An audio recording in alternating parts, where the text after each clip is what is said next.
मराठा समाजामध्ये जो काही संभ्रम आहे काही लोकांमध्ये, सर्वसामान्य मराठा समाजामध्ये, त्यांना तुम्ही काय संदेश देऊ इच्छिता या संपूर्ण GRच्या नंतर?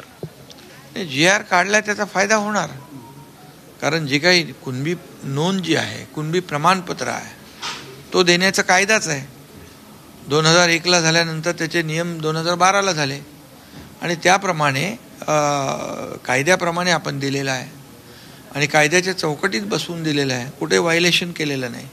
आणि त्यामुळे मला वाटतं जे नियमानुसार दिलेलं आहे ते सरकार डिफेंड करेल आणि OBC समाजाने देखील यामध्ये व्यवस्थित त्याची माहिती घेतली आणि GRचा अभ्यास केला तर मला वाटतं त्यांचाही संभ्रम दूर होईल. कारण आमची भूमिका नेहमी एकच राहिलेली आहे, कुठल्याही समाजाला न्याय देत असताना दुसऱ्या कुठल्याही इतर समाजावर, OBCवर असेल, इतर समाजावर कुठलाही अन्याय होऊ नये ही भूमिका आमची सुरुवातीपासून राहिली.